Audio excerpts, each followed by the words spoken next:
Fiche de cours, comment arrondir un nombre décimal. On a donc l'exemple qui vous est donné ici, 42,6352. Et lorsqu'on parle d'arrondi, il y a plusieurs manières de procéder. C'est pour ça que pour ce nombre-là, il y a 5 réponses possibles.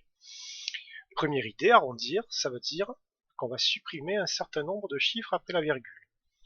Soit on va tous les supprimer, soit on va en garder un certain nombre. Les deux manières les plus simples d'arrondir, donc c'est de supprimer tous les chiffres après la virgule. Et donc on obtient 42 ou alors 43. Il y a plusieurs manières d'arrondir, ça dépend du contexte de l'exercice et surtout très souvent de la consigne qui vous est donnée. La plupart du temps, vous aurez une consigne qu'on va voir ensuite au début de la page 2. Donc première manière d'arrondir, j'enlève tous les chiffres après la virgule, et donc soit je garde le 42, soit je passe à 43. Bon, on peut passer à 43 puisqu'ici, il y a un 6 après la virgule. Deuxième possibilité, je supprime ces trois chiffres. Je ne garde qu'un seul chiffre après la virgule, je supprime ces trois-là, on obtient donc 42,6. 42,6 parce que le chiffre qui est après le 6, c'est un 3. Et donc ce chiffre est plus petit que 5, par conséquent le 6 ici ne change pas. 42,6. Si je veux garder deux chiffres après la virgule, je supprime donc les deux derniers. Je supprime le 5 et le 2. Mais dans ces cas-là, si je veux garder ces deux chiffres-là, je regarde, donc je m'arrête à celui-là, à ce 3-là, et je dois regarder le chiffre qui est après. Le chiffre qui est après, c'est un 5, par conséquent le 3 devient un 4. Il arrondit donc 4,42,64. Et enfin, si je veux garder trois chiffres après la virgule, je vais supprimer le 2, et le 5 va rester 5, puisque ce chiffre 2 est plus petit que 5. Et voilà pour le dernier arrondi possible. Donc là, vous avez déjà la totalité de la méthode. Alors, couper au rang indiqué. Le rang indiqué, c'est la consigne qui est écrite ici. Arrondir à 10-2 près, arrondir à 10-1 près, ça vous est indiqué dans l'énoncé. C'est ça le rang. Le rang est le chiffre qui est indiqué soit par la puissance de 10 ici, soit à la page suivante, avec des mots, ou avec des nombres décimaux. C'est ça le rang. C'est-à-dire combien de chiffres on doit garder après la virgule. Donc on coupe, clac, ça veut dire qu'on va supprimer une partie des décimales, et une fois qu'on a coupé, on regarde le chiffre qui est après la coupure. Donc ici, pour 17,537, on doit arrondir à 10-2, donc on va garder deux chiffres après la virgule, on va garder ces deux-là, on coupe ici, et on regarde celui-là. Celui-ci, comme il est plus grand que 5, ça veut dire que le 3 ici va devenir 4. Et donc l'arrondi à 10-2 est 17,54. Si on doit arrondir 8,42 à 10-1 près, ça veut dire qu'on va garder qu'un seul chiffre après la virgule, 10-1, c'est ça que ça veut dire. On coupe ici, on regarde le 2 est plus petit que 5, donc l'arrondi reste à 8,4.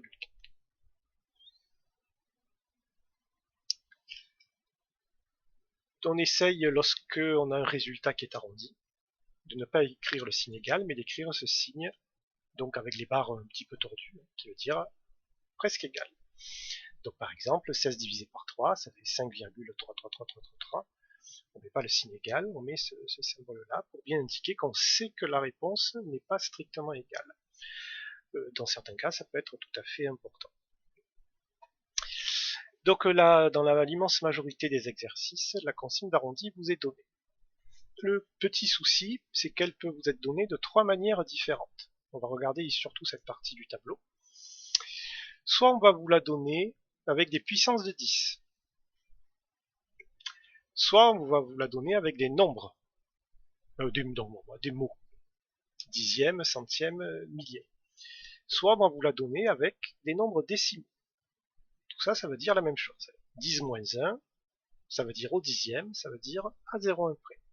Et ainsi de suite. Donc ça, il faut le savoir. Là, ici, on a les consignes les plus fréquentes.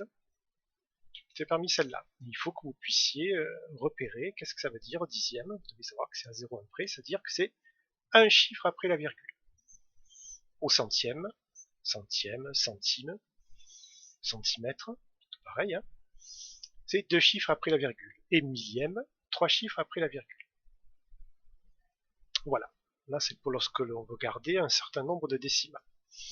Et sinon, lorsqu'on veut arrondir à l'unité, ce nombre-là, par exemple, la consigne la plus fréquente, ça sera arrondir à l'unité, ou à l'entier le plus proche.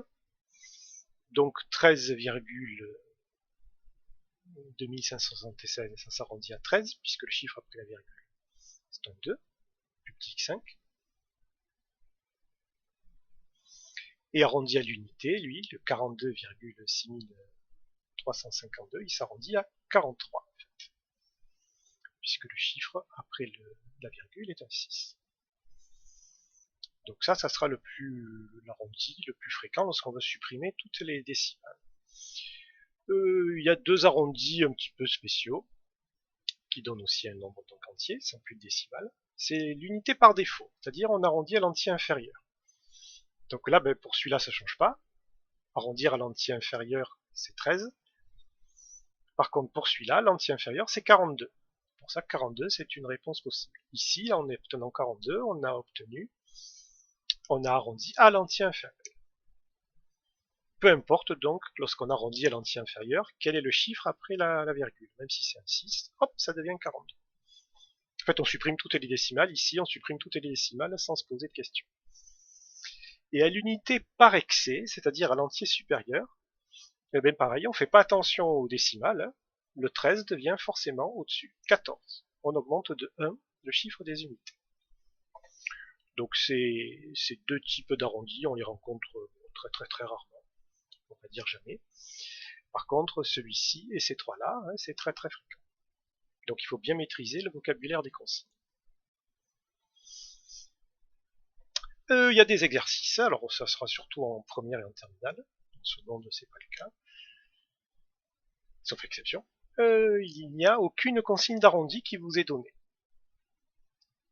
Dans ces cas-là, c'est à vous, si vous avez des résultats avec plein de décimales, d'arrondir convenablement.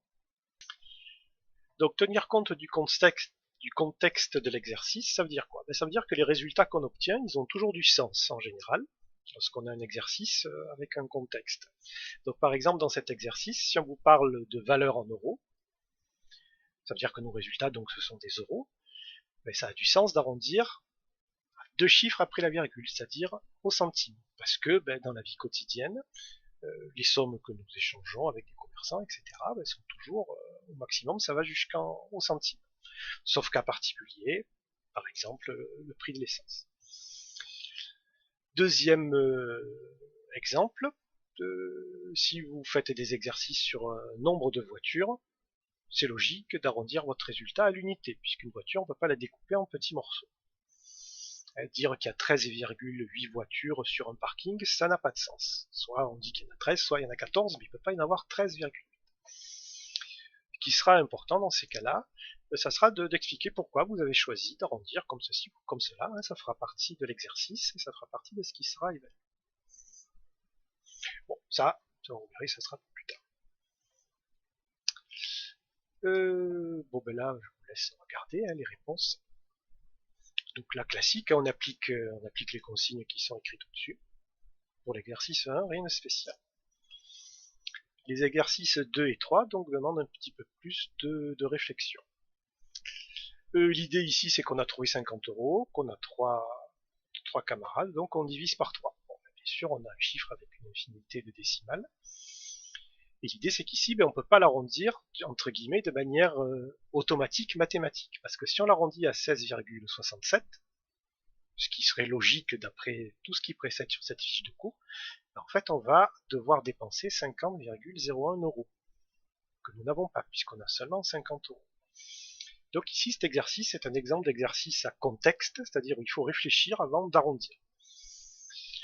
Donc on peut pas arrondir, on peut pas appliquer la règle mathématique qui est au-dessus, on peut pas arrondir à 16,67, donc on va garder 16,66. Et on va pouvoir distribuer 16,66 € à chacun des 3 garçons. Et puis après les 2 centimes qui restent, eh bien, on en fera ce qu'on veut, hein. Soit on les donne à 2 d'entre eux, soit on les donne à quelqu'un d'autre. Et bon, là l'idée de ce petit exercice, c'est de se rendre compte que il faut réfléchir avant d'arrondir une valeur. Lorsqu'il y a un contexte particulier à l'exercice, ce qui est ici. Exercice dans lequel, bien sûr, vous avez vu qu'il n'y avait pas de consigne d'arrondi.